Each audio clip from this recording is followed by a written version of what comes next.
Bonsoir à tous et bienvenue pour cette nouvelle vidéo Mercato. C'est parti, le Paris Saint-Germain est prêt à mettre 60 millions d'euros sur un gardien cet été.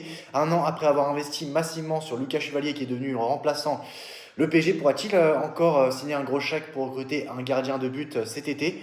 Au Portugal, on prête au champion d'Europe en titre l'envie de casser sa tirelire sur le gardien et capitaine du FC Porto. Excellent la semaine dernière contre Lens et globalement au niveau depuis qu'il a récupéré la place de numéro 1 au PSG en cours de saison. Matvei Safonov sera le titulaire le 30 mai prochain face à Arsenal en finale de la Ligue des Champions, lui qui n'était que la doublure de Gianluigi Donnarumma la saison passée.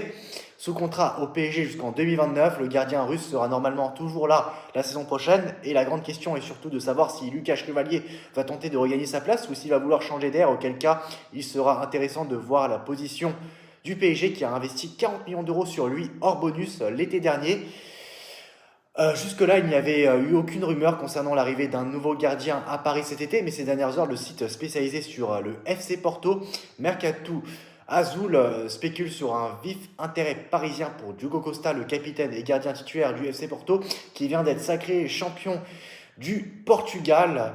Titulaire également en sélection portugaise, Diogo Costa mesure 1,86 m et est né en 1999 comme Safonov. En décembre dernier, il a prolongé son contrat chez les Dragons jusqu'en 2030, mais sa clause libératoire a été revue à la baisse, passant de 75 millions d'euros à 60 millions d'euros.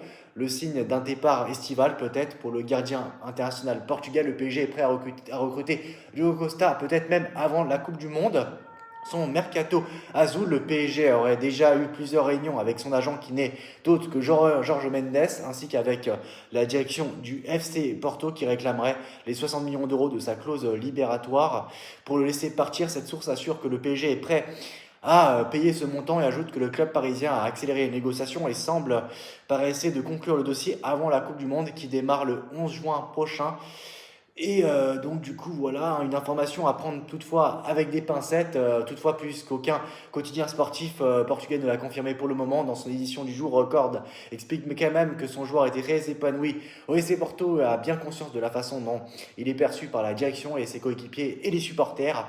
Cette source n'est toutefois pas totalement en départ de Diogo Costa, en cas d'intérêt du club de l'élite du football mondial, ce qui est justement exactement le PSG qui possède en plus gros l'avantage d'avoir de nombreux Portugais dans son effectif, en plus d'un directeur sportif portugais.